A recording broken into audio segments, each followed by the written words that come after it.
close to 30 million copies and smashed all the records. Happiness is a state and it has a meaning only when there is a reference. Luxuries tend to become necessities, and luxury is a trap. But you cannot explain why evil is present when there is God.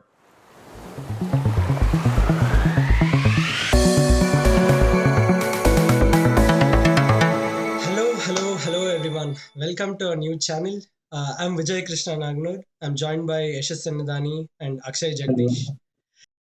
So, first of all, who are we and what this video is all about? We are a bunch of research scientists and software engineers in the field of machine learning who happen to be very good friends since our undergraduate days at NIT Karnataka in India. And so, apart from having similar technical interests, we also share a common interest of reading thought-provoking articles and books. And whenever we get together for a call such as this one, we tend to discuss in detail about all the key takeaways that we got from the recent book that we read, and also recommend each other books. So we just thought, why not just give it a little more structure and save it into save this conversation and post our conversations on the internet. So we just thought we can convert our conversations into a podcast. So that is the original idea of this podcast that we call Beachside Musings.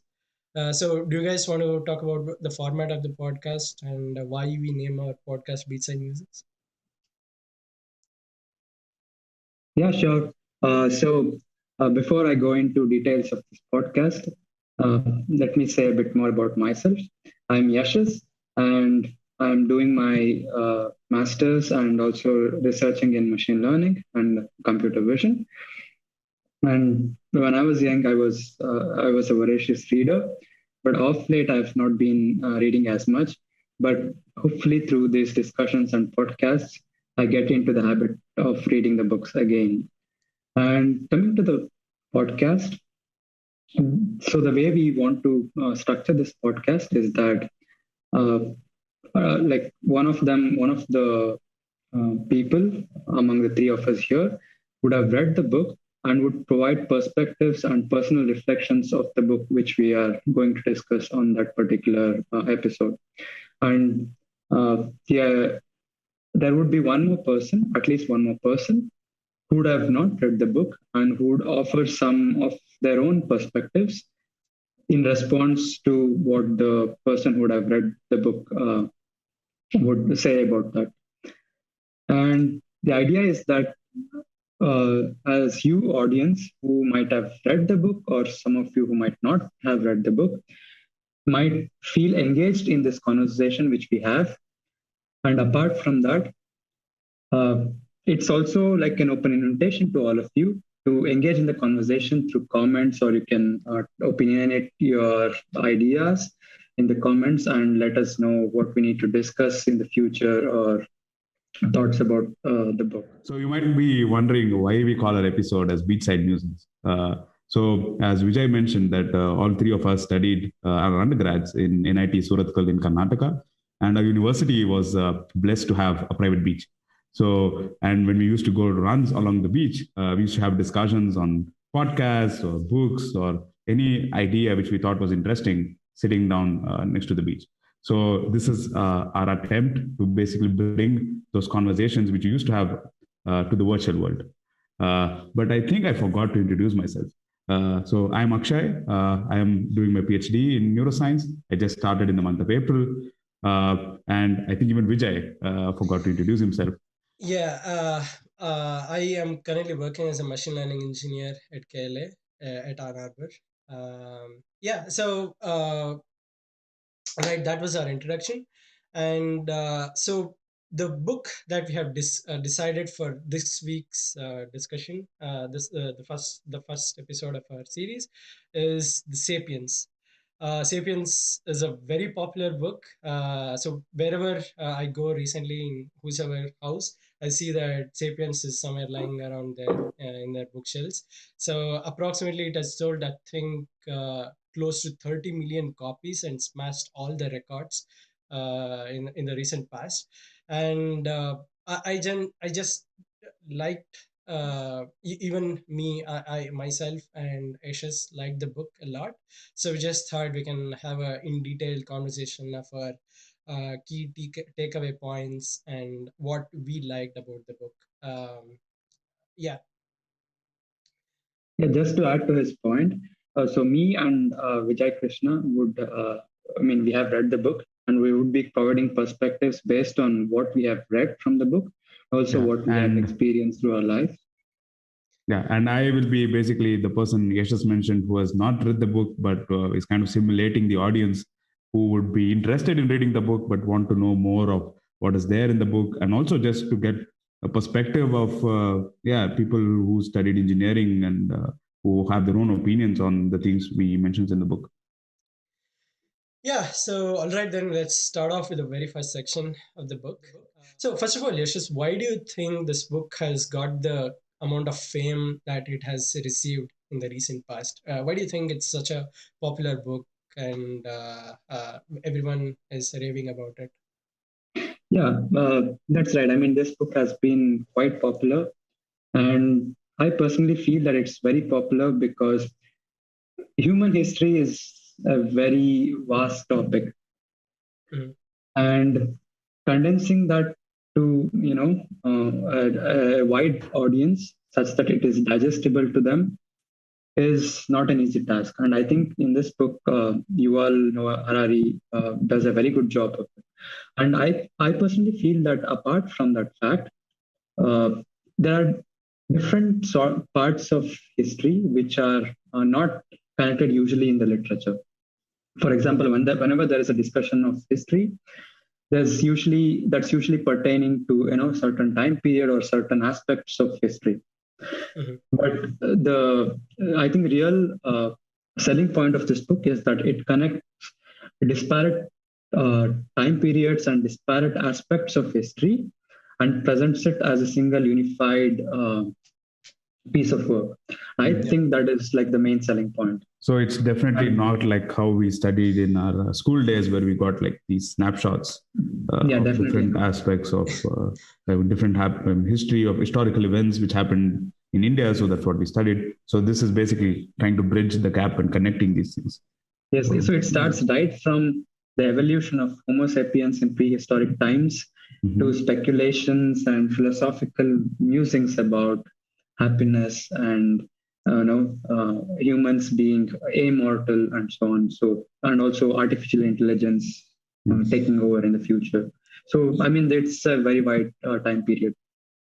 Yeah, I think it kind of gives a 30,000 feet bird view of humanity's evolution as a whole, and then gives us some tools to analyze the past and how we can utilize the inferences that we have made based on looking at the history to use it in the present day scenario. I think that's something that was a very something that I found really interesting, and that's something that connected with me.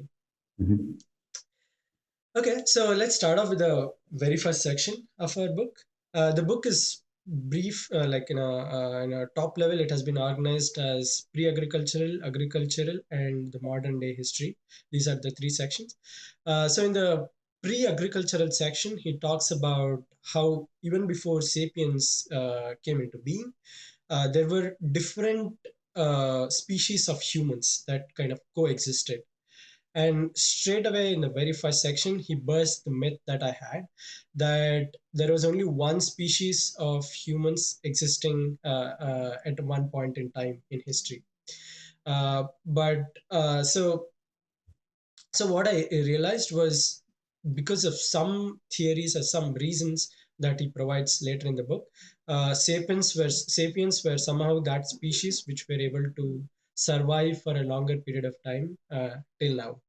And what he explains, one of the reasons that he gives in why this was the case, why sapiens were the species that who were able to survive for a longer period of time, was attributed to cognitive revolution and language, the development of the notion of language. So we generally tend to think. I was under the impression that only because of fire and wheel, sapiens were able to survive and were able to have upper edge over other species. But it was a very interesting thing to understand how important the concept of language is, not only for just the communication in the current present day world, but also for the survival itself. So one of the case studies that he gives is, say you compare humans with another species which can just shout if there is some threat somewhere around. At max, what they can do is shout and let them know, hey, there is a lion there, or something of that sort. But what humans were able to do is have some kind of a language, some kind of a fictional entity in their mind. They were able to imagine stuff and convey it to someone else effectively using language. Say one sapien was able to tell another sapien that near the bend of the river there are more lions. There is a higher possibility of seeing a lion. Beware of that. Beware of that. So you can tell that privately and make sure that the person does not go to that pond at all if need, or that river at all if needed.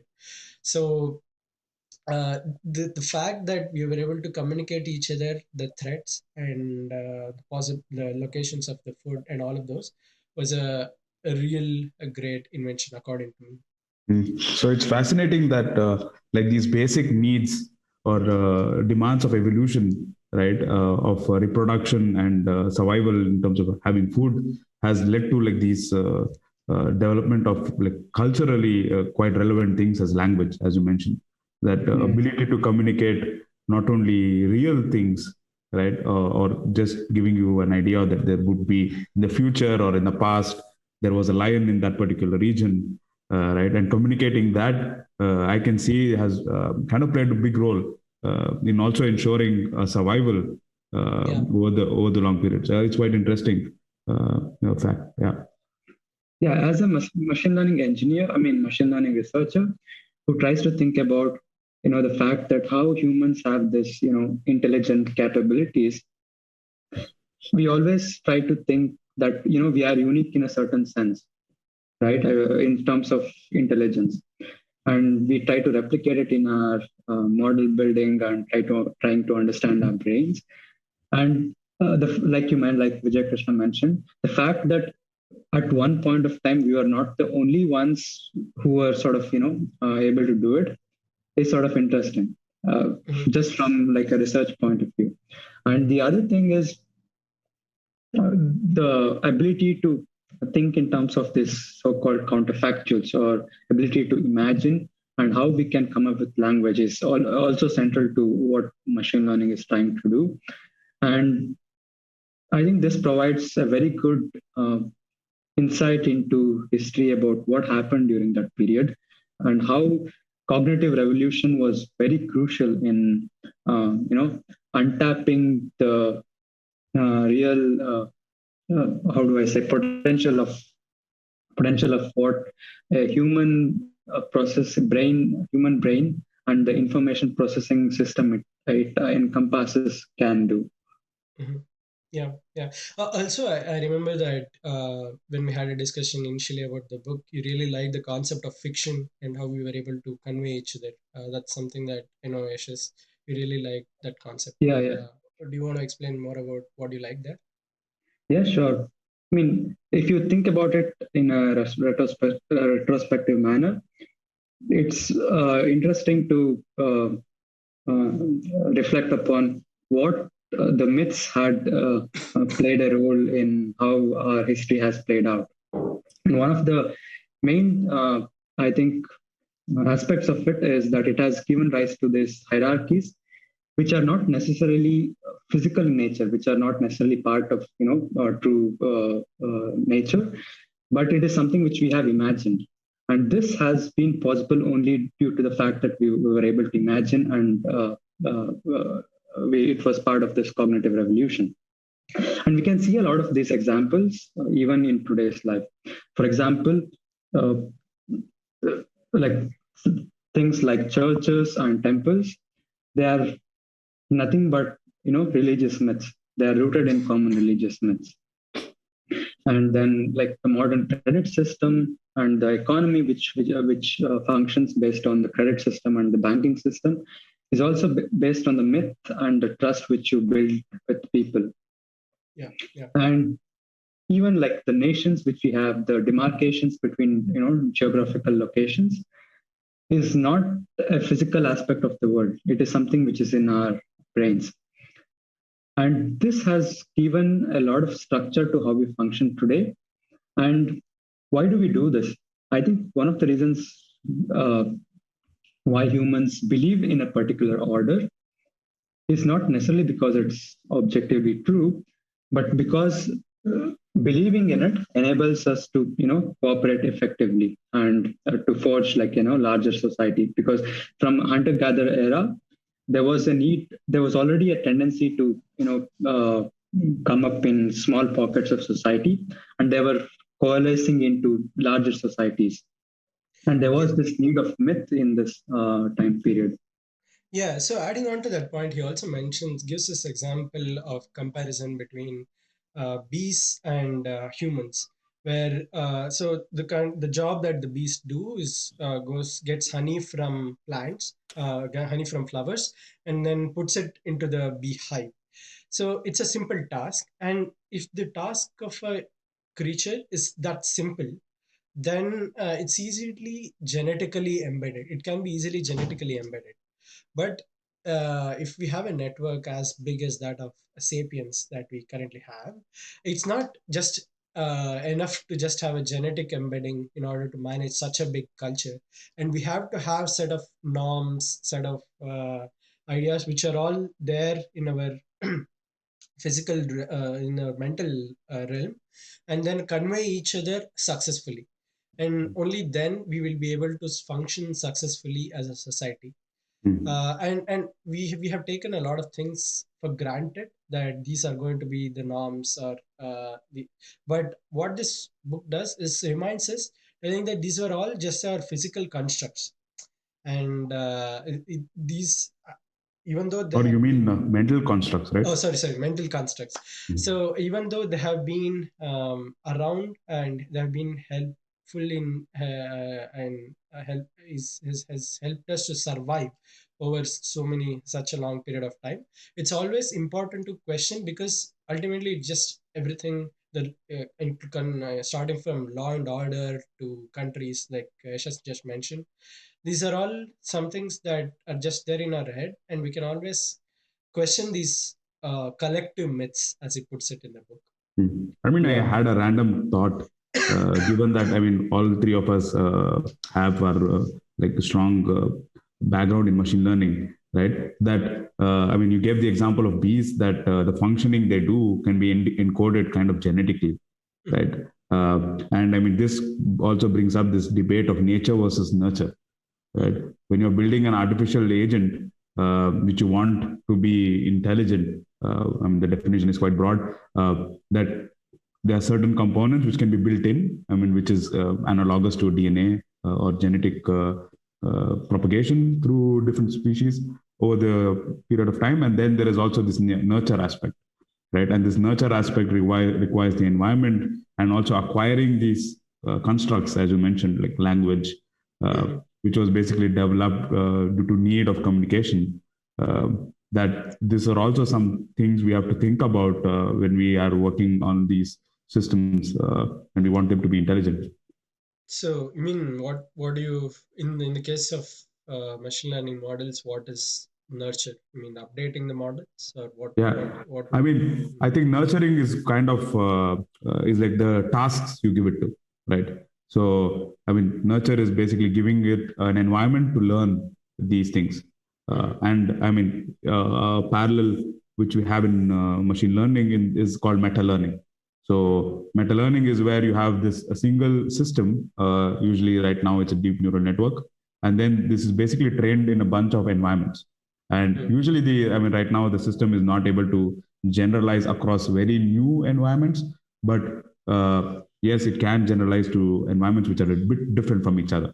So, by basically having these environments help, and I mean, creating these environments and allowing these agents to learn in these different environments might allow it to extract features which is required to generalize, right? And it's like humans put into this world, and in order to be able to survive across different environments, they had to acquire certain skills. And this would be analogous to putting a neural network in these different environments in a meta learning perspective, and which might potentially help them to learn biases which might be required for all these tasks. I mean, it was just a random thought, which your point just triggered in my head. Yeah. Yeah. Yeah, I had not actually thought about it in that way. So the myths played an important role in all these imagined hierarchies, and this is something we see it even today. So, for example, the big companies which are there, they are not any physical, entities or physical forces. They are just human imaginations, and they are imaginations because it enables people to work together for some towards certain goal. And apart from just this economic conditions or economic aspects, something which is quite topical these days is the inequity in gender.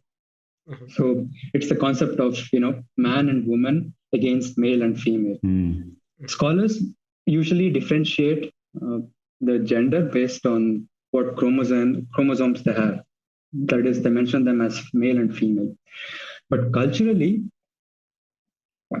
there has always been a distinction between man and woman, and culture has laid down certain rules that a man should do and a woman should do, and this has given rise to some inequities which has been very much prevalent to this day, and we see a lot of these effects.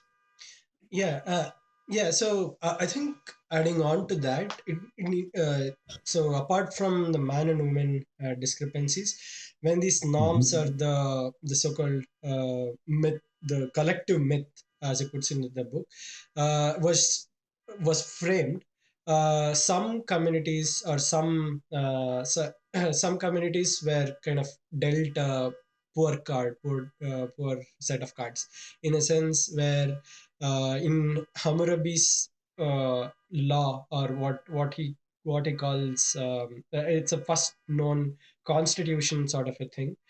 He differentiates between elites and commoners, and also the concept of caste system back in Yeah. India, where we see some right now it has actually held us back in a sense where it's not helping certain people of certain community to grow further. But when they were framed, they were just framed with certain just having a norm in mind, and but it's important to keep on questioning these norms, or the so-called um uh, myths. I mean, this also kind of like makes sense in terms of when these norms were made, right? I mean, Yeah. I think in those periods when these norms were made, men and women had different kind of jobs, right? And I think the kind of jobs men did required like your muscular power, or like you need muscles in order to do certain things, like working in the fields. I don't know, as an ironsmith or a goldsmith, which requires physical power to move certain materials or move earth, or I mean, work on these things. And I think that ended up resulting in them acquiring like certain, in terms of hierarchy going up Yeah. in this hierarchy. But yeah, he does mention this theory, but he also debunks that theory in the same section, where he says that just the muscle power is not the only power that we should be looking at. That's just one perspective of it. Say women have a lot of tenacity when it comes to giving birth to children, and they have a higher tenacity for the kind of pain that they can endure in general. They have higher control over starvation, and like a lot of other things that men are not equipped at all. Mhm. And I think that might I be think one of the theories, but I I don't think know the if other that's. point is that so you could also argue that it need not be just muscular. Mhm. Maybe it's something related to intelligence, and how maybe the fact that men were better at strategizing wars and planning the wars. But there's no real scientific indication of the fact that men were actually better.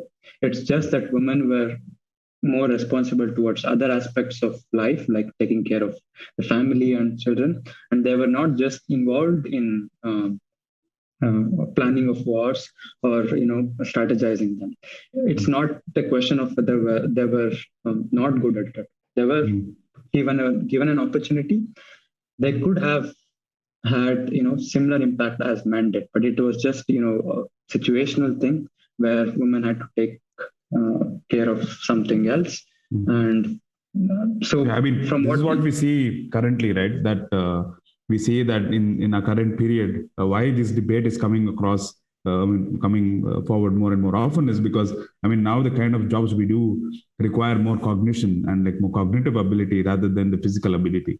Because of industrial revolution and invention of machines, all these things which required a lot of human effort and muscles have been offloaded to machines. Exactly. And that has given women equal footing in terms of what they can do. And having seen that they can operate at different levels, including management or even scientific discovery and even, I don't know, like in many facets in everyday life, that their performance is not in any way less than a man, right? And I think this is also what Vijay was mentioning, that you have to keep questioning the norms based on that period. Yeah, true. So he coins a term for that. It's called cultural dissonance, where you keep on. There is always a set of people who are following the norms, but there are always a set of people like the protesters or the rebels who have always questioned what is currently existing. So a smooth society does not necessarily mean no one is rebelling or protesting, but it just means that this healthy dissonance or a healthy cultural dissonance where we keep on questioning ourselves is very crucial. That's what he suggests in the book, and also something that I completely agree, and something that I was able to relate to. Okay, so in the pre-modern history, we just covered. There was one major chunk that we missed. That is the agricultural revolution. And when he explains about the agricultural revolution, he talks about a certain concept which I really was able to connect to very strongly. And that was luxuries tend to become necessities, and luxury is a trap. And what he explains here is that once the sapiens graduated from being a hunter gatherer to starting farming and cultivation, there was always surplus food. And now, because they already had some surplus food, they were able to invest into settling down, having a own house for themselves, and growing their families, and they were able to take care of the children better. And because of that, the human population increased. And also, there were a lot of other necessities, such as the houses or like other luxuries that the pre agricultural era human did not enjoy. But what happened was these luxuries became necessities. Now humans were not, since the population was so high already, they were not able to sustain going back to the hunter gatherers stage because they have so much of stomachs to feed. And they also have, they're now used to this lifestyle of settling down and having a house. And now they're also dependent on the external factors such as the soil quality and the kind of the rainfall during that time of the year. So even if they wanted to go back to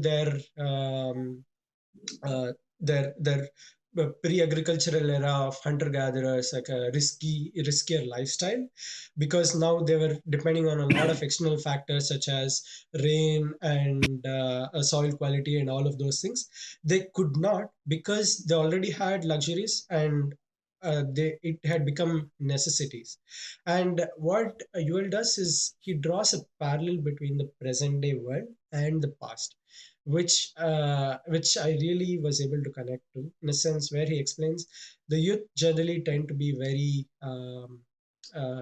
risky or be adventurous when in their teenagers, but in the youth, over time they think that, okay, let me work till the age of 35 and have some savings, and I always will have time to get back to this riskier lifestyle, or more adventurous lifestyle of, say, being a creative writer or a movie actor, or any of those which are, we don't know, they're definitely going to get the same amount of sure income. And uh, what in turn happens is, by the age of 35, since they are now used to the lifestyle that they now have their own houses, their own cars, their own other luxuries, a lot of utilities. Now they have mortgages of house loan and home loan, or lot of education loan, all of these extra mortgages to pay, and there is no way, they have no options left to get back to being risky when they did not have any of these utilities to rely on. I mean, this kind And of reminds us of what our parents and people we around told us, right? That yeah, where they used to tell us that when you are studying or finishing your undergrad, they usually recommend that, oh, finish. I mean, if you want to do your masters, I think now is the right time. Just do it in a continuous way instead of taking a gap and working for a few years and then taking it up. Because I think, as you said, that from what we've also noticed from our friends, that once they start working, mhm, they enter this luxury trap of having able to afford a car, kind of good clothes they wanted, and also like going to fancy restaurants and like a new lifestyle where you can afford a lot of yeah, things. That they end up getting trapped in that life. That yeah, despite them wanting to go back to life of a yeah, student, and we know how it was for us as students in NIT. I eating in the think mess and exactly, having exactly. basic utilities. Yeah, so I think once you get a taste of this new lifestyle, right? The moment we wait until we settle down or get settled into this lifestyle, it's quite hard uh, to get Yeah, out. So, which is yeah, something I think the book is making a good point. Yeah, I can really understand. Yeah, I think Resonate it's with it. called as lifestyle inflation. Mhm. mhm, And I mean, if we consider life luxury to be a trap and the fact that it tends to become a necessity, we can say that luxury is a necessary evil in some sense. mhm. At some Mm. Yeah, yeah, it progresses on to become necessary evil. yeah, And I think that's reality of the everyday life of today. yeah. But I think we should be just aware of the trap, what we are heading into. Yeah. Yeah, So during agricultural revolution, there were small pockets of society which were formed as a result of people getting together. And as these communities and societies grew bigger, then it enabled like different like larger kingdoms, and then it almost enforced this concept of us versus them. So it made a divide among the people, and this had, I think, a very huge influence on our history. And yeah, yeah, yeah. So I think, as you mentioned, after the agricultural revolution, there was a necessity to start trading, and people started realizing there are pockets outside their own pockets as well. And once they started started trading, they realized that um, there is a concept of the current immediate surroundings, and also some place where they can get some commodities from. So, for example, chilies have now become a part of Indian cuisine everywhere, right? In both in South and North Indian cuisines. But chilies were originally started in Mexico, and because of trade, we started to get way back in probably post around 600 AD, or around that time, we started to trade and get chilies from outside. And this is just one example of how trade started to unify the world. And there are three main factors why we think, I mean, the world thinks that the world started to get together. And the first one being money being an unifying factor. So money, previously there was just barter system. If you do this to me, if you do this for me, I can pay you back with, say, a set of apples, or a set of a bag of rice, or it was always a barter system. But later on, when the trade starting getting bigger, we had to find a way to generalize the notion of money, and also have a notion of money with people outside the community as well. And hence there was we had to have something which is more acceptable around the world, and also something that could be stored and transferred easily. And because of that, a general notion of money started to unify people, because everyone started to talk in the same currency. And the second part is the second reason why this concept of us and them started to grow a little lesser, is because of the ambition of a lot of empires. Generally, this is seen in a negative sense, where people from outside start to enforce their imperial regime on some other land. But what Yuval says is that it has in fact helped to unify the whole world as sort of a one community, because there's a cycle that he mentions where imperial kingdom is forged, and then people reluctantly first agree for that imperial ruling, and then slowly they'll get to a point where they become part of the cabinet, in the cabinet of the imperial regime. And then finally it becomes a complete the new land is now part of the imperial regime, and it's completely assimilated, and all of this is now seen as a one whole entity. So these were the two ones. I think religion also played a very important role, according to what he says, and I'm sure Yashas Yeah. has a lot of ideas about that. I mean, he liked that section a lot. So for me, the particularly interesting part about religion is, how that there's no single unifying concept of religion. So what we discussed just now is that this imperial orders and monetary orders, which it created a divide of us versus them, and also it gave rise to different sorts of religions.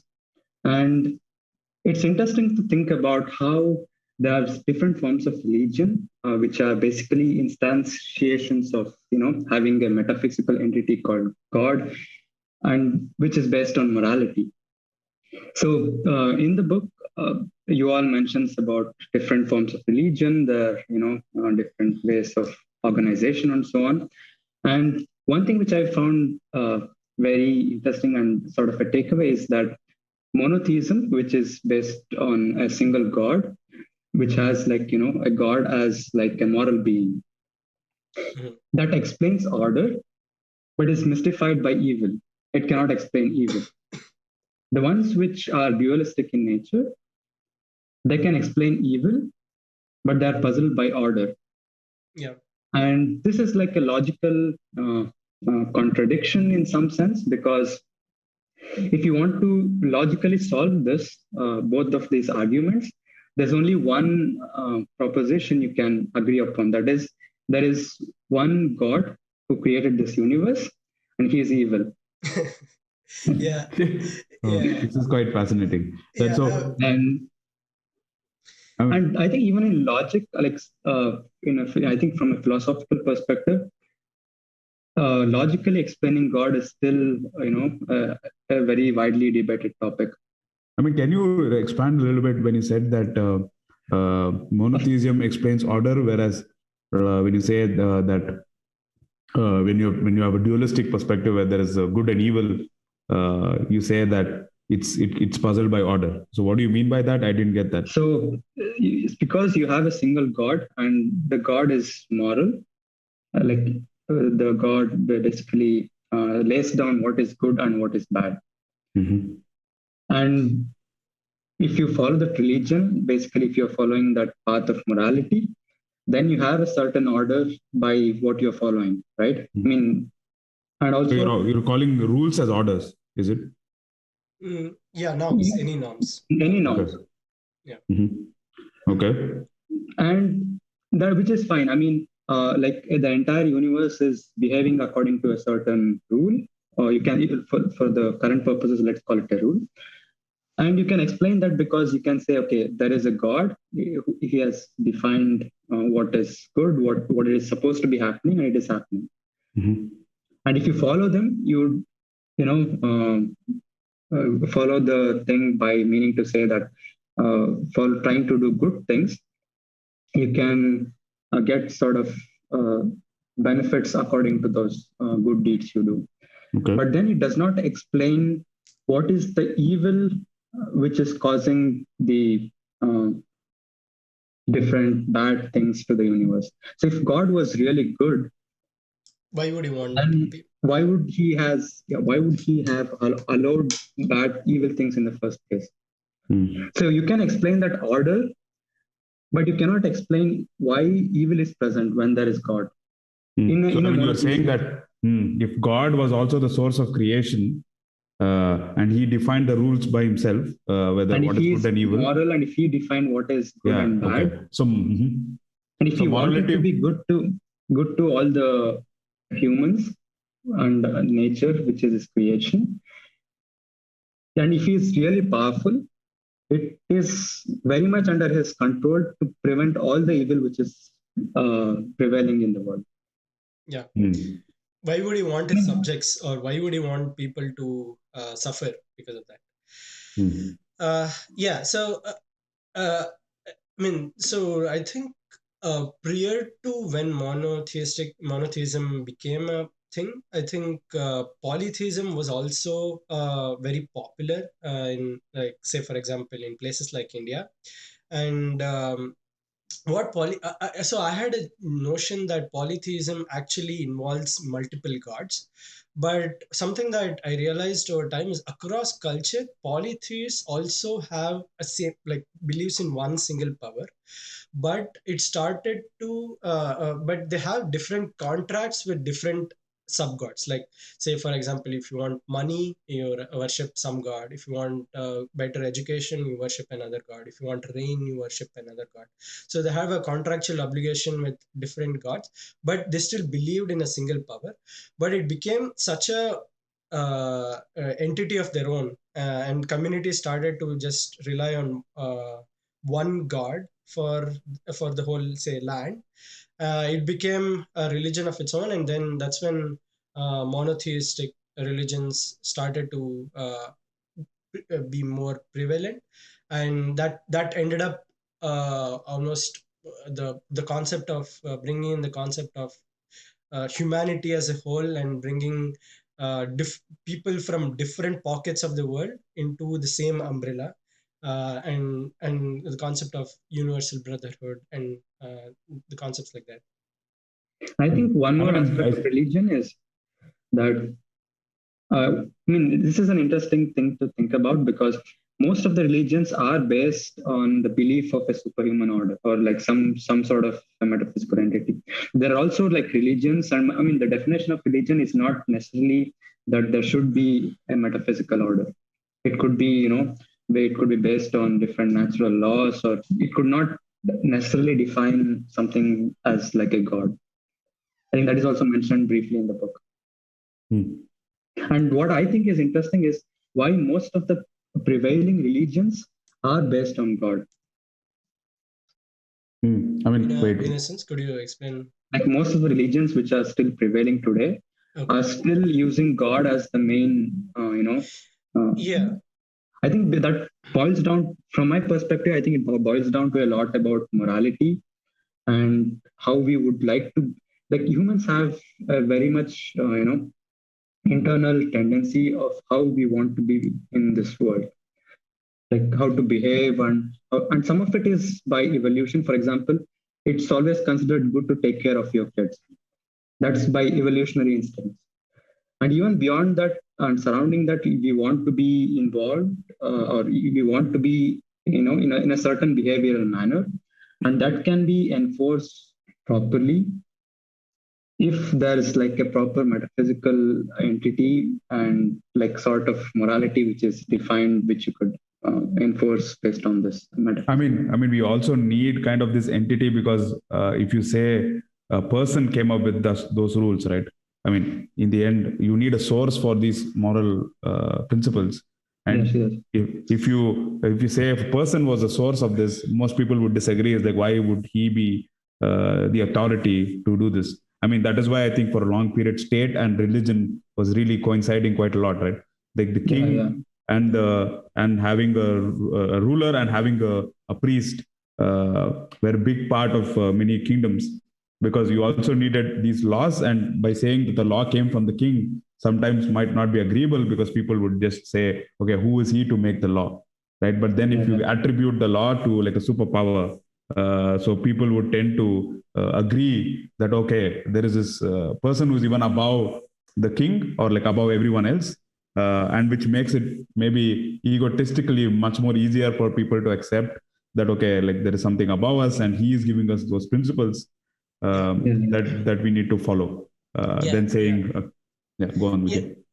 I think it as you just said, it kind of gives us a lot of things in our society is not explained because some and they want some kind of a causal explanation. If we do this, if we do good things, this is what good things happen to us. So in order to explain, have this causal explanation, we started to have a supernatural entity and someone who gives us directions, and it kind of explains, if this is true, it kind of explains most of the questions that humans have in general. And around it there are some norms that are developed, and religion is based on these norms that that everyone follows in order to uh, respect, or in order to uh, understand the existence of a supernatural entity. This is how, Just to ask a personal question to both of you, right? So, what do you think? Do you think religion is quite important for you to exist? For you to function in your everyday life? Do you think having your own set of values, which you've made for yourself, is already enough? Or do you think by having this attribution to a source for these rules is what will help you follow these things? Exactly. So this is exactly the kind of questions that philosophers like Buddha and started asking, and that is our fourth. That is the fourth kind of a category that has been spoken about in the book, where it's religion based on natural law. There is no. So what Buddha did was to deny the. He did not deny the existence of God, but he just said, "Do not think about it. You just do. You just. It's built around the principle that the craving is bad for human life, and we have to try not to crave and have desires. And once we don't have desires, you don't have to you don't have to worry about it. So that these the in order to explain the kind of thought process you just came up with, Buddha introduced his ideas and Buddhism came into the picture. But again, even that had some discrepancies, because ultimately what happened was Buddha and his disciples themselves were worshipped as God in the future. And also, in Buddhism also you are promised enlightenment, right? So they kind of said that if you follow this set of principles. No, I don't think so. It's not at least built around it. That you will sometime. No, I think it's I think it's sort of like saying that, and I don't know. I'm not like any expert on this theology or anything, but what I know is that if you follow these traits of what Buddha mentioned, that you should not be craving, and you should develop a state of mind where you would not be craving, and I think that would lead you to enlightenment. Yeah, by the enlightenment, but I don't think there's like an explicit. By enlightenment, I'm not saying that you'll reach a level of God, right? I think by enlightenment is sometimes misunderstood in that way, that being enlightened means that doesn't mean you're God. Buddha and all those were also trying to say, that they got the knowledge of certain things that potentially that people can use. Just adding on to this, I have another question where So there are these rules which was given by Buddha, right? And what Buddhism potentially preaches is that, okay, follow these rules, then it will make your life easier, right? And again, going back to the previous question, if you are given a ready solution, right, where somebody went through all the hardships to discover the set of simple rules and give it to you, right? Is it something you would accept yourself? Is to just take those rules as de facto that, okay, if I follow this, I will reach it? Or do you think coming up with your own set of rules through your own experiences is potentially a way to go forward? So this is my personal opinion. It's not discussed in the book, but what I think is that we need to have some kind of a starting point. But it's also have like starting point of the rules that you just mentioned about. But it's also important to question those rules because society change, and eventually, as we keep on progressing, those rules may no longer be true. But maybe 80% of the rules might hold true, but eventually the 20% is something. He does touch upon a concept called cultural dissonance, where there are a set of rules, but we have to keep questioning them.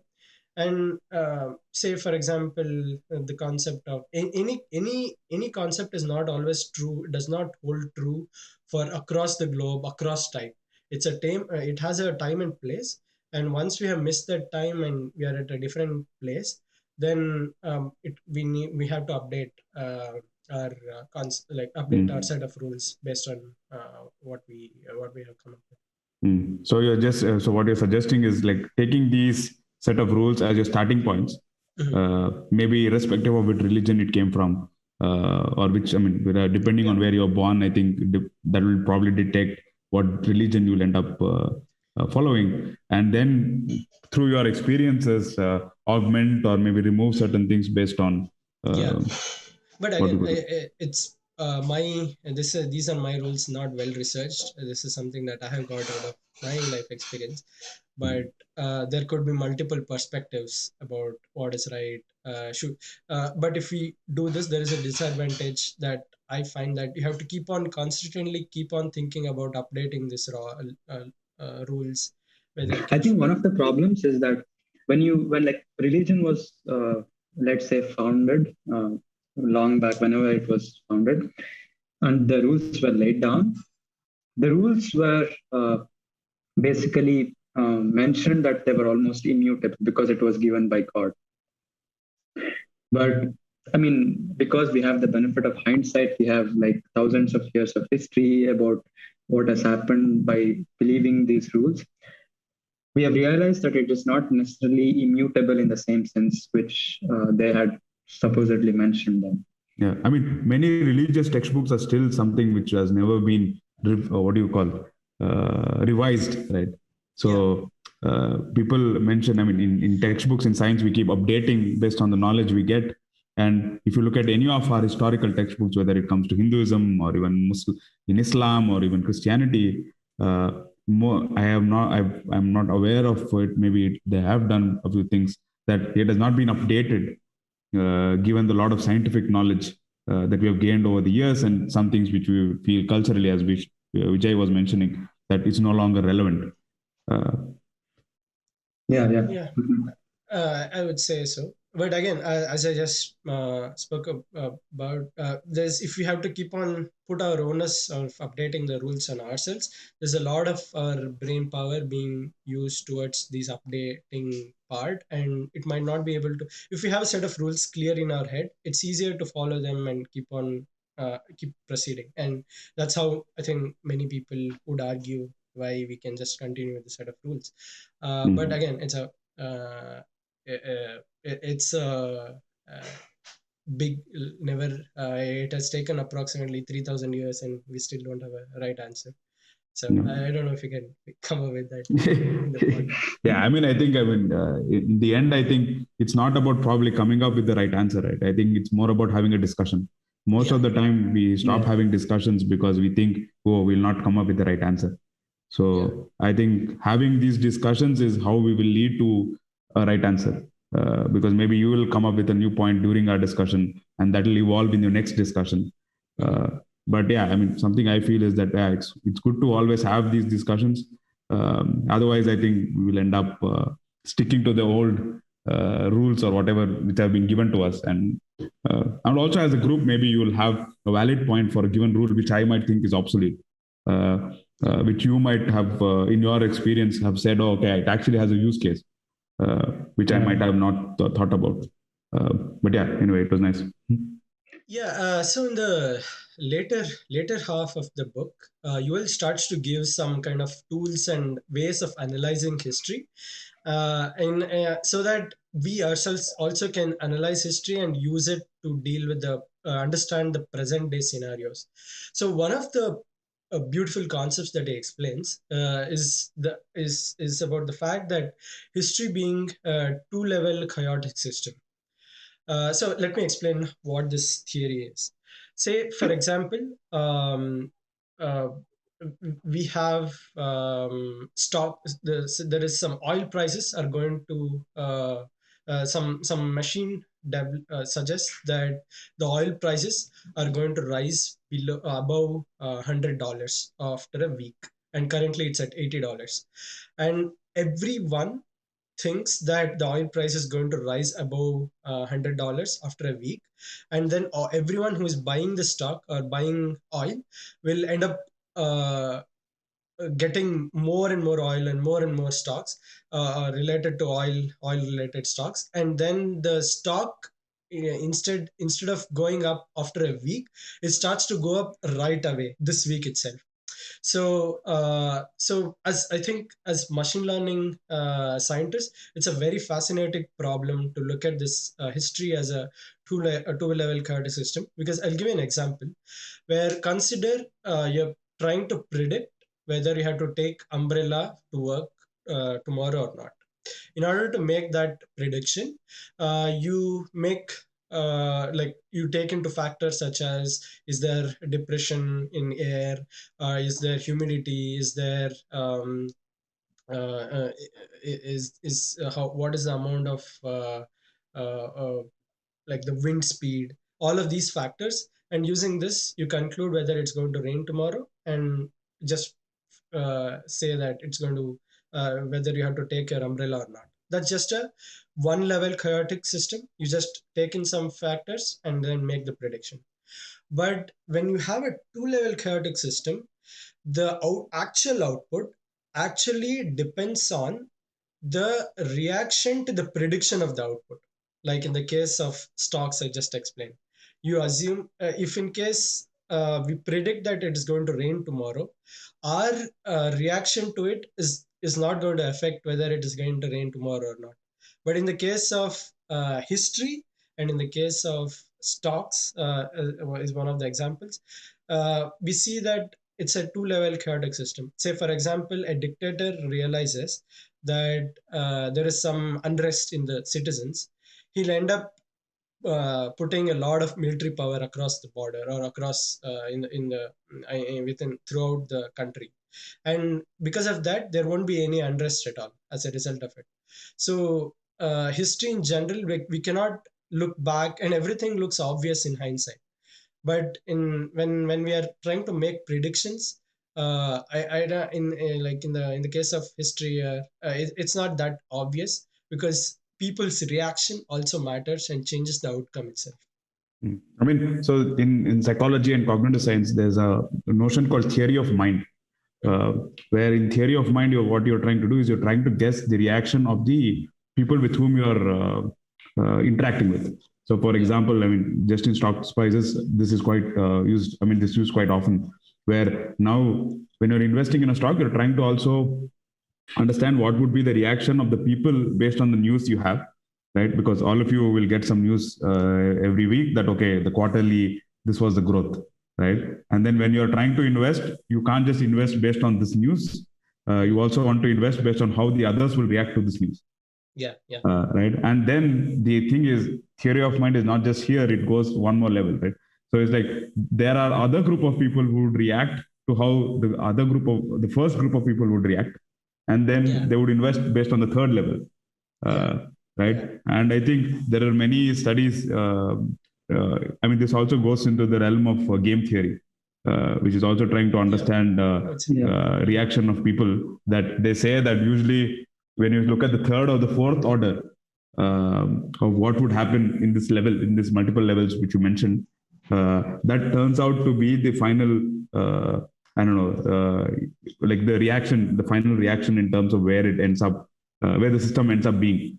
It's like you go through or not in the first level, not in the second level, maybe in the third or fourth level, like the final outcome, which is quite fascinating that you can also look at history in this way, because when you look at the past facts, so we are not, you can't just say this happened, I mean, this thing led to this, but there are as you said, that there are several levels in between the source and the action, that there could be a lot more things that would have happened in between. And so you can't just say this caused this particular event in the past. This is quite nice to hear. I think it's also a lesson for what we would like to take away from history. Is like, if we just study history and then say, okay, this is what went wrong and let us correct it, then again you are likely to see this two-level chaotic system efforts. So it's not a direct application of, okay, this is what happened in history and this is the mistake and this is what we should be doing to correct it. So it's much more complicated than that.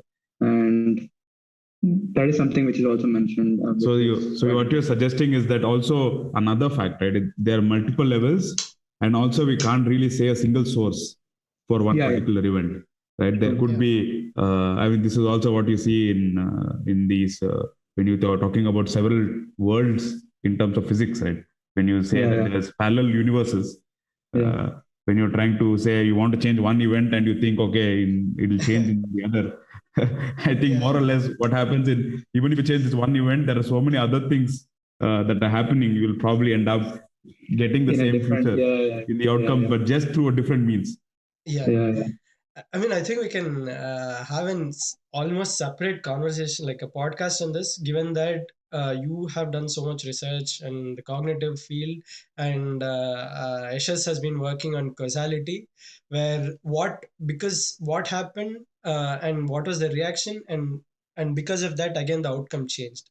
So generally, I do feel that the current financial systems that say make this predictive analysis do take care of this reaction, but not to an extent to which they must be taken care of. And it's not an easy system to build, to make any predictions about the future. And I think it would be a very interesting project to take up, where we do such kind of two-level chaotic system predictions. I mean, given that life itself is like that, that's a completely different avenue. It just opened up so much avenues, so many ideas. I think in some small way, I started looking everything around me in that regard after I started reading this, after I read this point. Mm-hmm. Yeah, that's quite good. So after the pre-agricultural hunter-gatherer stage and then the agricultural stage, one of the main aspects of the modern history has been the scientific revolution. And so he suggests that scientific revolution has kind of exponentially accelerated humanity in some direction, but we don't know whether it's in a good direction or in a bad direction. But then it's still we are too early to judge that. It's a great speed. I mean, all of us as scientists ourselves, we have certain temperament to think in a scientific manner, like in regarding all the decisions we make in our daily lives, and how the scientific way of thinking has been the predominant way of thinking, because science can make good predictions about the universe in general. Like, we do not know if we are modeling the objective truth. I mean, whether we are actually getting the objective truth or whether we are just modeling the universe. But what we do know is we can make good predictions with it. And because of that, we have a predominant way of thinking, which is scientific thinking. And this actually came about because we were willing to admit our ignorance. So we mentioned before that during all this agricultural revolution, when religions came to be, there was a set of rules which were laid down, which people thought to be the truth. Yeah. And they were almost immutable, which, like I mentioned.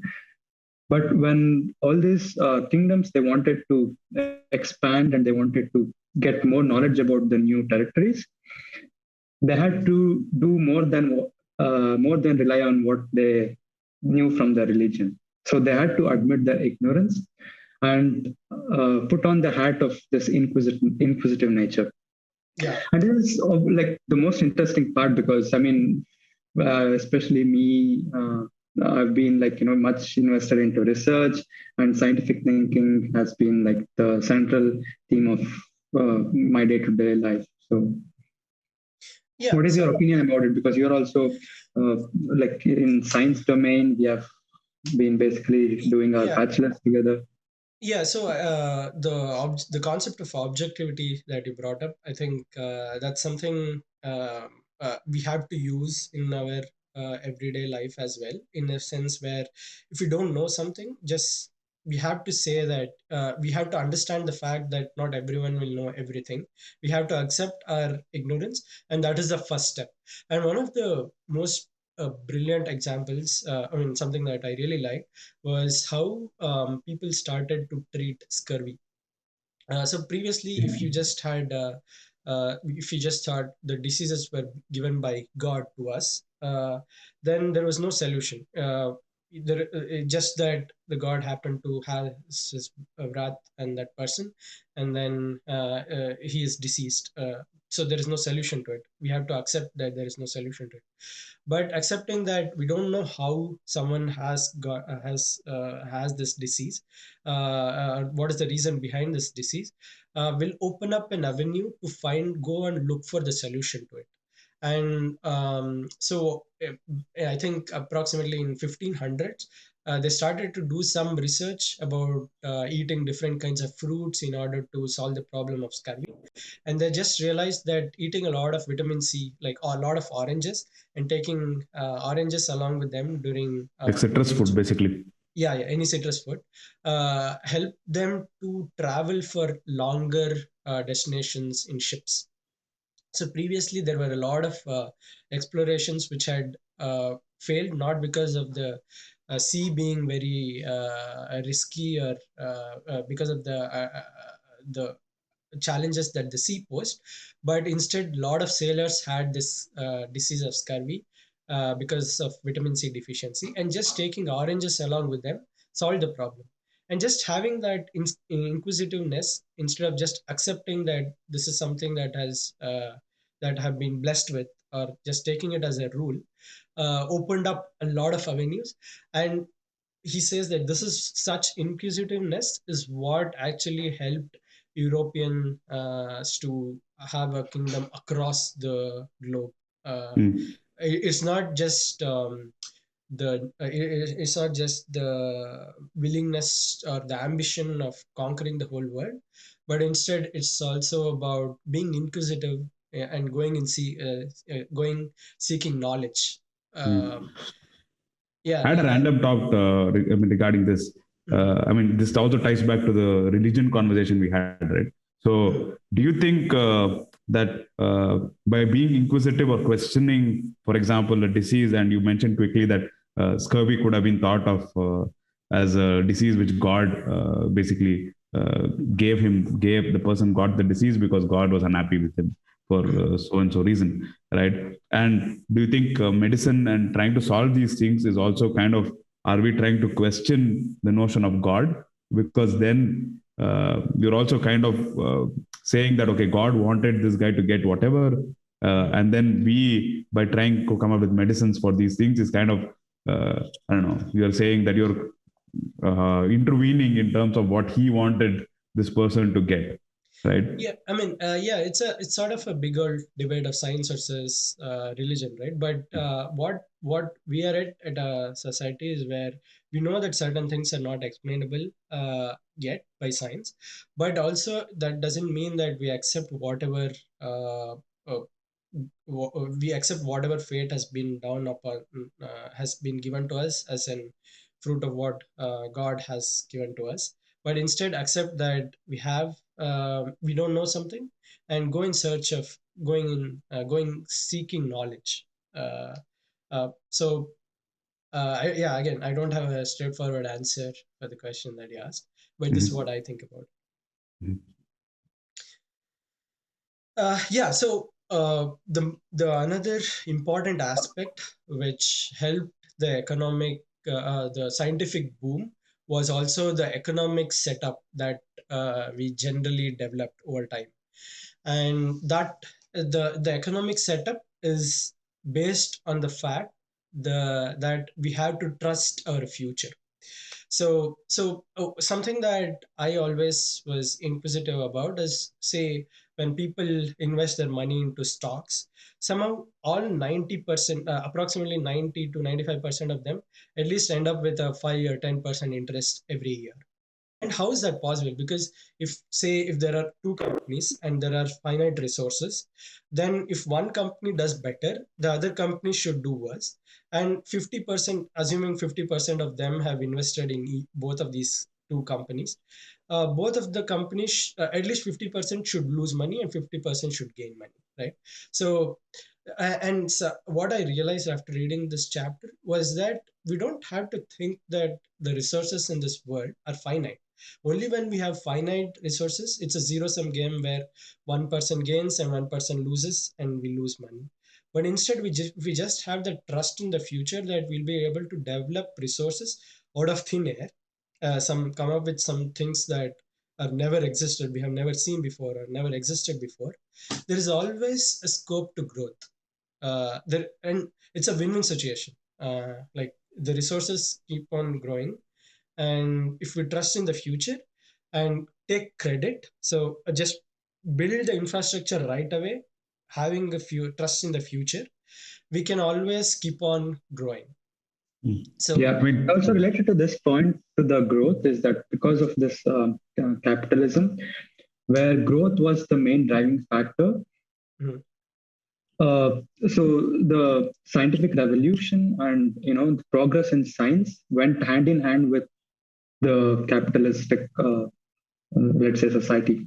And this is something which is sort of interesting to think about in 2021, because as we scientists we think that we have a lot of freedom to pursue our problems that we care and problems of need in society, but most of it is decided by uh, what sort of projects get funded from a mhm, capitalistic economy. mhm. And what sort of projects get funded is basically defined by what sort of growth the capitalistic economy seeks. Basically, Yeah. they want to keep growing.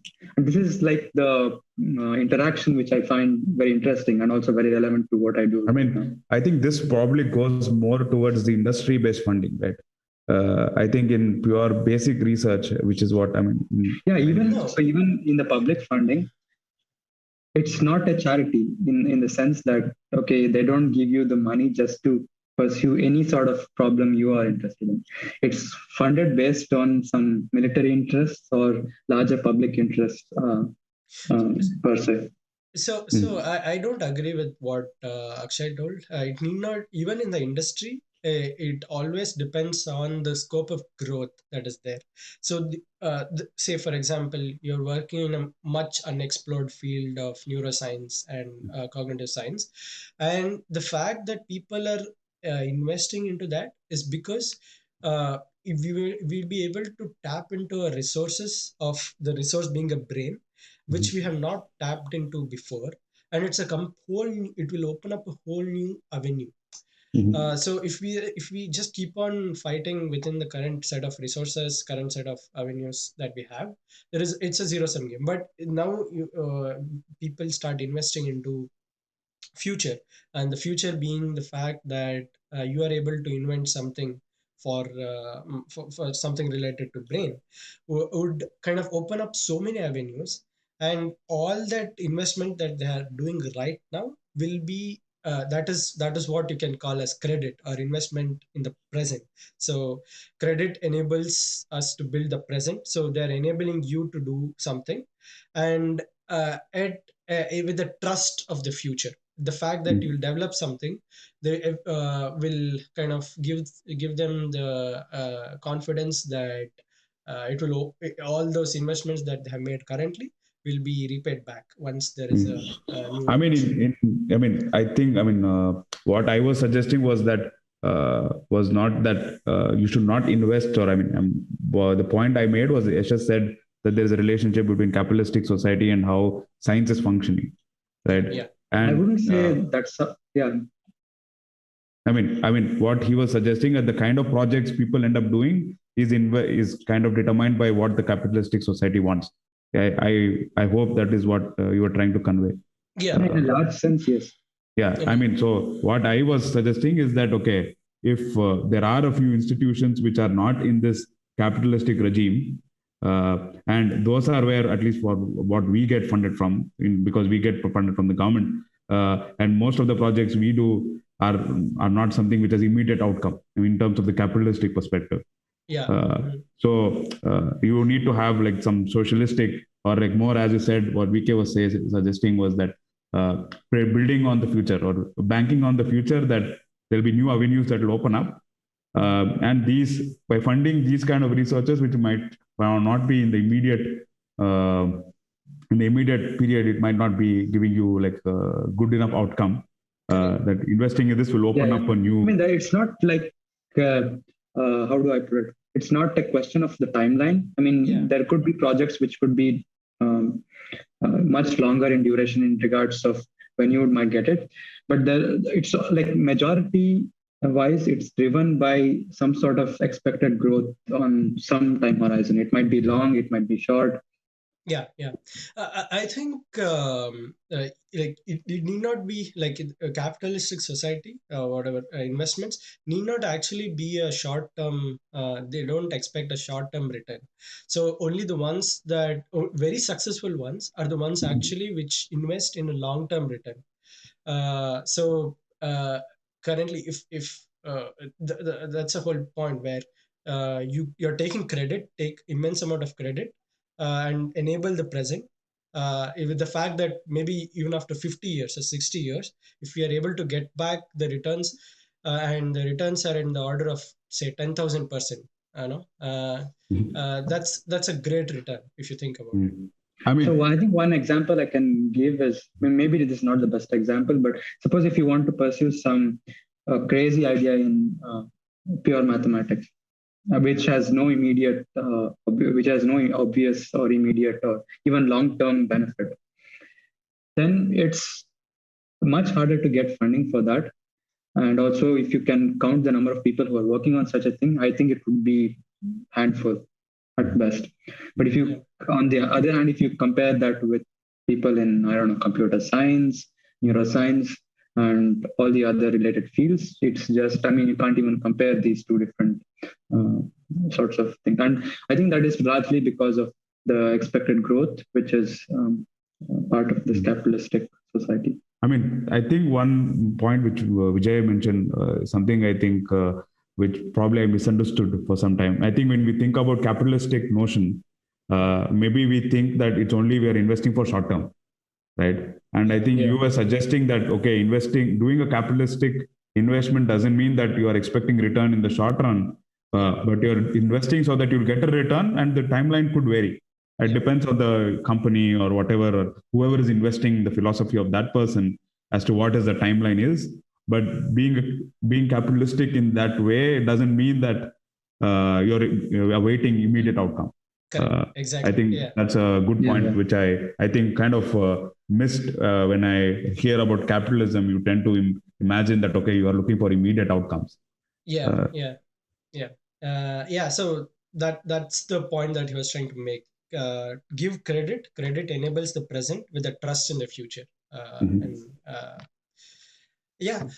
So I think this capitalism as an economy and also the scientific temperament actually grew. Actually, was the one that enabled the European imperialism across the globe, and it kind of, in some sense, it sort of unified the world as one community, I would say, in some sense. There were, of course, a lot of disadvantages of that as well. So another concept that he mentions when he talks about the European imperialism is the concept of the notion of time and the timetable, and that sort of a notion. Like during that industrial revolution, because of the kind of growth that it was seeing, there was a fixed time schedule that everyone was expected to come to work and do some tasks, and this have a construct in their brain about time. But what do you guys think about the construct, the notion of time currently that we have, in a sense where do you think, given that now everyone is working from home, is it still a notion that we should follow, or is it just a notion that happened to be there because of the industrial revolution? Or what is your notion? What is your take regarding what he mentions in the book, and also what is your own personal take? So basically, like I mentioned, I'm basically into research where we have almost unstructured time. We don't have any, fixed time intervals where we need to do this thing. We need to go to office during this certain time period, and so on. And the inherent benefit of this unstructured time, I feel, is that I can spend a lot of time on many of my other aspects. One of them being the podcast which we are recording right now, and also the fact that adherence to a certain time frame uh, really limits the number of things I can do. For example, if I have to go to office, in the morning and come back in the evening, then a large chunk of my day is fixed in a certain thing. Mm-hmm. But on the other hand, if it is quite unstructured, like I have now, then I can devote a couple of hours in the afternoon for like podcast, or going for running, or doing some other project, and also then return to my research. And I feel I have a lot of control over what I want to do. And for me, this is something which I really like. I don't like, having very structured time. And the fact that entirety of the world has structured time, that people of a single nation have a certain fixed time, then all these trains are adhered to a timetable, is sort of feels different, given the fact that when I was young, I used to go to schools at specified times and so on, but now I don't have that, and I feel sort of more freedom. But having said that, this freedom which I get also comes up with more responsibilities of actually doing some work, because you can always get lost. You always have a tendency to get lost with unstructured time. And I think this was also the primary motivation of introducing like a proper time frame during that period in the Industrial Revolution, because if large scale industries had to be run, they had to have like large workforce working together at the same place, and this needed some sort of coherence among time scales, so that people can coordinate. Mm-hmm. But my personal take is I really prefer unstructured time, because I just feel I can do a lot more things. And I think Akshay is also into research, and he also has a lot of unstructured time. Yeah. I feel like I think Yashas gave us like a quick benefits of both, of what is advantages of having a structured time, which the Industrial Revolution needed, because they are, as I said, that they all had to meet and manufacture certain things or work together, and you needed a time frame where everybody was supposed to meet.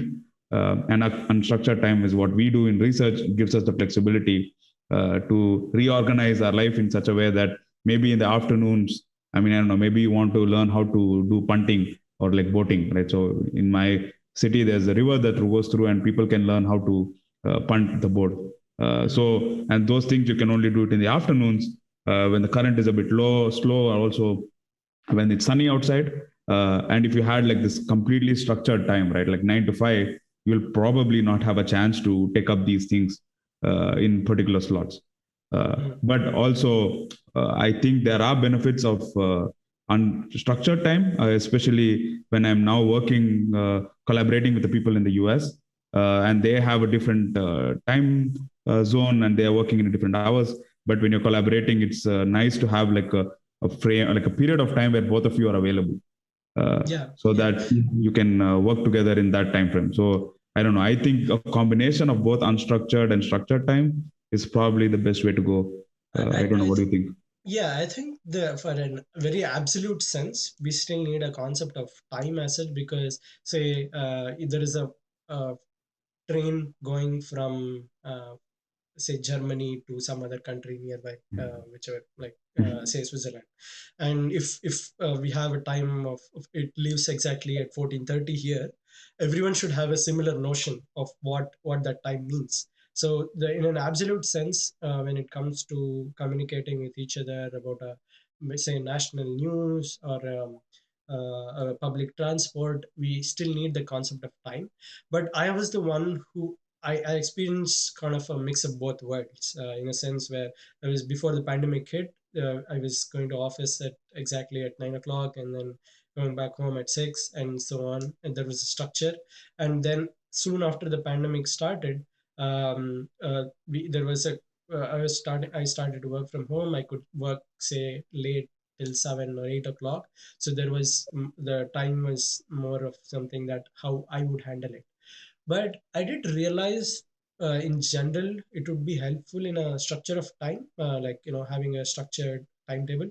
But I feel that is debatable. Like for instance, some of my colleagues find it very productive during the night, or different. It's one each person has their own productive time zone. So again, I know that you both work late in the night, because of which I had to do my assignments late in the night during undergrads. But yeah, so I think it's a as you told, it's a mix. We have to have a mix of both, where for some sense we need to have absolute sense of time should still prevail, but maybe we can get we might have to move away from the structured notion of time as such, I think. Yeah. I think the fact that there is pandemic right now and the fact that people are getting to work from home and have this sort of partial unstructuredness has been contributing to people experiencing it more. Whether it will stick around or not, we Yeah, have to wait and see. yeah. Yeah, so moving on to the final topic of our today's discussion, is what Yuval addresses in his very last chapter. Whether is it all a happy ending? Now the world is growing at an exponential pace, and everyone has all kinds of technology available that makes lives easier and easier. And if we go at the same rate, is would we have solved all the problems that the world is currently facing? So he just talks about happiness in general across the history, across the timeline, in history. And he says that it's we have never cared about someone's happiness, like a subject's happiness, like in the history books when we were reading. Has there been any section where the subjects were happy in this person's regime or something? Like in general, as a humanity, we somehow haven't thought about whether people were happy. We have just talked about the economy being great, and about the imperial regime keep on growing further and bigger, being bigger and bigger. But have we really talked about happiness? And is there a solution towards reaching happiness in general? I mean, in order to gauge happiness, right? I think literature plays a big role in this, right? People do go to that time period and read literature written by scholars in that period to And I think even the understand. artworks from that period, Yeah. depending on the sort of artwork. Yeah. Mm-hmm. So, what do you think? So, right now, we based on all the neuroscience developments that are happening, we know that happiness is because of certain kind of hormones in our body, right? That I mean, is, neuromodulators, yeah. actually. So either you take oxytocin. Am I right? Or what are the ones that creates happiness in the? I mean, in general, dopamine and serotonin are Yeah, dopamine. considered. Yeah, Yeah. dopamine and all of those. And we have special drugs to induce this happy, like to say, for example, someone is anxious or someone is really depressed. They can stimulate happiness in their body so that they feel energized. So if you think there is a direct chemical reaction, we are finding happiness out of direct chemical reaction uh, over the course of development and scientific revolution. Do you think uh, can we be in a constant state of happiness? This is what the question that he addresses. He does have a solution, but that I can talk about next. But I want to know, get your opinion, get your perspective as well about what do you think about this notion, and especially from Akshay, given that he has not read the book and also He given is that also a neuroscientist. yeah, neuroscientist. Yeah, I mean, in general, when you talk about the neuroscience of happiness, right? I mean, the more recent studies have kind of suggested that okay, dopamine and serotonin kind of have a role to play because there are studies which show that when you have deficient amount of dopamine being produced in your body, or it has not been when dopamine is secreted from your limbic system, it is not being basically absorbed by other neurons. There is potentially a chance that you lack motivation to do certain things. Yeah, I mean, there are several studies showing that. But in if you come to philosophical perspective of what is happiness, right? Happiness is a state, and it has a meaning only when there is a reference, right? So, and I think there is no thing as a constant state of happiness because it is only because there is unhappiness that there is happiness. Yeah. So you have to come down from, I mean, the dopamine level should stop to know that, okay, there is actually boredom or like there is something where you're not doing something and you to get the spike, you need a reference, right?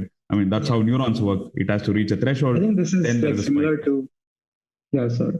This is like similar to this arguments about whether life would have meaning if there was no death. Yeah. I think I would recommend a show on this called Afsos. It's on Prime. It does deal with that concept of being Chiranjeevi, being not having not. It does end up with the same kind of conversation that we are currently having. But I think it's always a delta, right? I mean, what is a there is one popular study by a guy called Rob Rutledge. He's now at Yale, but he did this study when he was in UCL London, where he did like this massive study of like close to 30,000 people. And it's a mobile phone app. I think it's still there. And it's about what is happiness. And they tend to ask, they ask questionnaires as well, obviously. But then the task is basically they're given a certain reward, like a base reward, and they can also gamble. They have a choice to gamble on different amounts. And every trial they end up getting, they have to choose whether they want to gamble or they take the base reward. And they see that the delta, which is the difference between the amount they gain from the gambling versus the default reward which they have got without doing, right? And the difference between two has a strong magnitude in terms of what results in this happiness percept. So they have a mathematical equation to describe what I mean. This is also looking at stuff from a purely economic perspective. So you should always take it with a grain of salt because they are determining happiness based on the money you gain. And they see that whenever you gain money with respect to a base reward, which is the difference between you have an expected reward because when you're gambling, you have some expectation, and there is always the base reward which you know you'll get, right? And the difference between this expected reward and the base reward is what is contributing strongly towards happiness. And I think there are also other studies which goes in a similar direction, where you have an expected amount of reward you want to get when you do an action, and then there's a true reward you get by doing that action.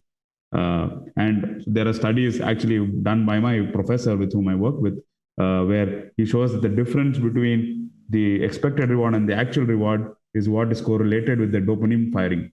So this is one of the most successful studies in neuroscience, where they showed that a simple equation where a difference between two components could predict firing of these neurons. And which is quite interesting that, in a philosophical context, you suggested that there is this delta which is contributing, and there is a delta actually which results in firing of these dopamine neurons. So, which they call reward prediction error. So, and these also form the components of his equation, and then that's what he sees in terms of quantitative results. So, So, he mentioned, we know that there is so much research trying to have a definition, have a proper, not just a qualitative but also a quantitative measurement of happiness. But at the end, he kind of goes on a path where he does not cite any books or papers, but he takes a route where he suggests that having a complete sort of a meaning to life is what actually gives happiness, but not just a burst of joy. Say for example, having a family and having a very good friendship with some person, and it sort of adds meaning to life. And it says that, say for instance, for our parents, because in order helping us grow in order to adults that we have grown into, but that was sort of the sense they gave a sense of meaning to their life. It was not just, there were of course bursts of moments where they were disappointed with us, they were happy with us, they had a lot of economic burden. Like if you just think about it economically, right? Having a kid is economic loss, right? And having a friend, depending on how they take care of you after retirement. So economically, I think it's a definite loss, because they're investing on such a approximately for 40 years of period of and also if you save up that money as in interest, I think you will get a lot more. So economically, or even just the physical body wise, right?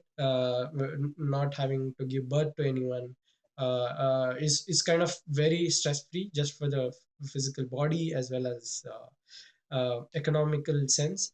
But what he suggests is that having a sense of meaning to life in general, and having a sense of a narrative, having a story to life, is actually what gives people happiness. And that is that's how it differentiates between happiness and a few sense of joyful moments. But again, it's something that he does not give too many references to, and there is a lot of research, like yourself, you're working in that direction. There is actually one book, it's called A Man's Search for Meaning, and it's by a guy called Viktor Frankl, and it's actually considered one of the most influential book of the last century. So Viktor Frankl was actually a Jew who was staying in Germany, and he was imprisoned in Auschwitz. This is like the concentration camp during the Nazi era. And he was a therapist by training. And during the period when he was basically put into these concentration camps, he started studying the people who tend to survive at the end of the concentration camp. So he was looking at survival of these people and what made them survive as through the lens of a therapist during concentration camp. Because he in the end survived. Obviously, that's why he wrote this book. And this is actually called a form of therapy called logotherapy. So logotherapy is a therapy where defining a purpose for yourself is what lends you the strength to survive despite these strong hardships. Right? I don't think anybody in the circle we know would ever even come close to facing anything people in Auschwitz faced. Right? Yeah. The amount of pain and suffering. But there are people who made purpose for themselves during this imprisonment, and they actually survived despite such hardships. Yeah. So there is actually work in psychology. This is not neuroscience, where there is studies to show that if you make your own meaning for your life and stick to that meaning through your journey, I think he suggests that, okay, that is what helps you survive these things, and potentially, happiness is also could be one of the outcome. It's very hard to say, but Just wanted to cite that there is a reference. I mean, this could be an episode if people are interested. I, I Also, think I think it's a really I mean I'm actually interested in this topic now. Yeah, I think it's a pretty interesting area. adding Yeah, I to think what Akshay mentioned, I think there are like a couple of other books which I wanted to mention. One is this book, which is a popular book called as The Unbearable Lightness of Being by Milan Kundera. I think you might have heard, I don't know. So in that book, so basically the title of the book is sort of, has an oxymoron. It says that unbearable lightness of being. It basically implies that when you don't have any meaning in life, or when you don't feel any sort of meaning or purpose in life, it's sort of light, but it becomes unbearable. yeah. Hmm. And this is like a very popular book, and I think we can again discuss this at some point. Yeah, I And mean, also there are some, go on, yeah. Yashas. Sorry, yeah, you go ahead. No, I I mean, think I also wanted to just quickly mention that there are also other forms of therapy which says there is no purpose to life. I mean, existentialism is another form of Yeah, discussing these things as well, where they say actually there's no purpose, mhm. and making peace with the fact that there is no purpose is what will help you lead to happiness. And I think what Esha said, that if you do this, then you will have an unbearably light life. Yeah, In terms I of, think in that regard, I have, based on whatever experiences that I have had, I have started to I started to feel that the nihilism or the concept of there's no purpose to life, sort of maybe in an very objective sense that might be true, because ultimately we are all going to die. But I think that it's still something that again just exactly what my Asha spoke about. It kind of gets unbearable after a point of time. You yeah, I want to mean, you have to make that extra effort of having friends or having family close to you, and have a sense of or not just about for people, but maybe a sense of maybe for the country, or which does not have any one person as such, as an like as a notion. Say for example, a soldier is fighting for us at the borders. There should be some kind of a story that this country means to me. Like there should be a purpose. mhm, Otherwise, again, it becomes unbearable. Why would a soldier go and stand in mhm. 40 I minus mean, 40 I mean, degrees when we are Celsius? saying there is no meaning to life, right? That doesn't mean that the person can't make meaning for his life, right? So, I mean, there are two Yeah, different things here. yeah. So, you're yeah, what they are saying is that at a broader level, when you're just saying for every individual who was born on this planet, is there a purpose for them? I don't think so. If you ask me objectively, I don't think any person has a purpose. But hmm, during their lifetime, based on what we have experienced and how we are raised and where we are born, right, we make some purposes for ourselves. I mean, if we were born in Europe in a different era, I don't think we would be doing close to what we are doing now, right? I mean, machine learning was not even a thing back yeah, then. So we can't say so. The purpose, our purpose was didn't even exist hmm, if you look at it that way. So, but that doesn't deny the fact that that doesn't mean that you can't make purpose for yourself. I mean, as you said, having friends, having fun with them, having a family, taking care of your kids, taking care of your parents, right? All yeah, of these are something you can make meaningful for yourself. yeah, And I Yeah. think that is totally up to you. And I think having a universal law, which also goes to religion, and saying that everybody has this thing is something that we are not sure if there is, right? I mean, because I'm not sure if what is the best way to go forward. Obviously, I've not studied this or I'm not an expert. So, but I just wanted to say that having no purpose for one person doesn't mean you can't have your own purpose. So, and that is also what Viktor Frankl also says, And that this is you what make is, your I own think, purpose. said by Nietzsche. Yeah, Yeah. I think so. Exactly. That maybe objectively there is no purpose for everyone. yeah, yeah. Yeah, I think I agree with that. But again, yeah. So coming back to what Yuval was talking about in his book, it's a very hard thing to say that we'll be happy. We'll be happy as a society in the future, and all the problems will be solved. But it's still a person's uh, each individual's purpose should be to find meaning, and only then all of these sense of technology and all the scientific revolution that is happening would make sense in a very long future. I think Yuval also mentions like some dystopian notions of happiness, and he mentions the book Brave New World by Aldous Huxley. I think again we can discuss this at some point. Yeah, Oh, I mean, I think that's from good. our discussion, that is going to be the next top book we want to discuss, right? Yeah, Yeah, yeah, hopefully. yeah. I'll be the one who will be shadowing you guys in a sense where Yeah, I just almost finished reading it today. So that's good. I'm looking forward to discussing that with you guys soon. Mhm. Okay. Yeah, so wrapping up, what is your suggestion like about the book? What is your general perspective as a concluding remark about the book? And would you who do you think will benefit the most by reading this book? And what was your general notion in general? I mean, I would say that if you're very much interested in pre-modern history of humans and how like history is like an interconnection of all this economy, then culture, and so on. I think it's a good take, even if it's just 300 pages. But I just was not satisfied with the last parts of the book because my interest went down sort of monotonically from the beginning, especially regarding unreferenced philosophical arguments of happiness and so on.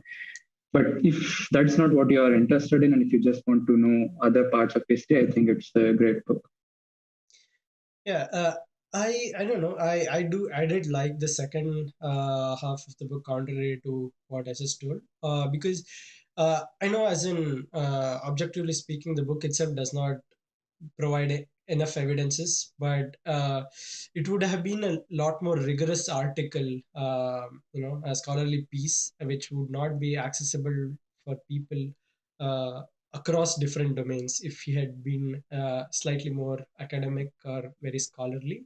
But again, as we just had a discussion about structure of time and happiness and those kind of aspects, is something that has kind of ignited an interest in me just to go and read up new things, and it has kind of laid a foundation uh, towards analyzing uh, the history and the present in a sense. We just discussed many aspects, many ways of analysis that we previously were not using, but I think he has kind of opened up and given a according to me, a very objective perspective of looking at certain happenings around us and in the Mhm. history.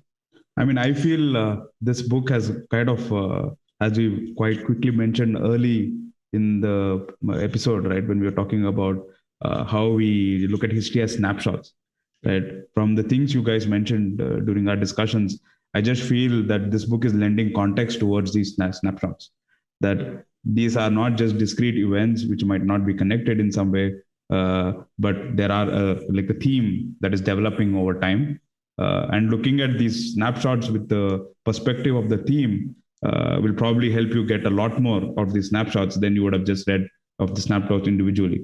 Uh, Yeah. I think that's quite a important thing for any person to just get this overview of history, and maybe that will help us make better decisions in the future. So yeah, I think it's a book I will love to go back and read fully. Uh, so yeah, thanks guys for the discussion. Nice. So I think Thank you. it was a good uh, thing that we were able to convince Akshay. Thanks everyone for watching this podcast, and hope you liked it, and hope you are interested in this book right now. And do suggest us the new books that you want us to discuss, you want us to read at the first place. And also, if anyone is interested to collaborate, please email us, and it will the our email IDs will be in the description of the video. Yeah, hope we can have a we can make this a more regular affair and keep meeting. It was a great discussion. I got a lot from this. Yeah, yeah. Thanks, guys. I mean, Thank I you. think I got And see you inspired to read next the book month. now. Yeah. Thanks. Yeah. Thank you, guys. Yeah. See you. Ciao. Hello. Bye. Bye. In the book are based on the fact that humans can, imagine, and there are myths which are. Sorry. I couldn't control. Sorry, bro. ನಾನು silent ಅಲ್ಲಿ ಹಾಕ್ಬಿಟ್ಟು ಕೆಮ್ಮಿದ್ದೀನಿ. ನಿನ್ಗೆ ಏನೋ ನಿನ್ ನಗ್ತಿದ್ಯಾ? ಇದು ನಿಜವಾದ ಬ್ಲೂಪರ್ ಅಂದ್ರೆ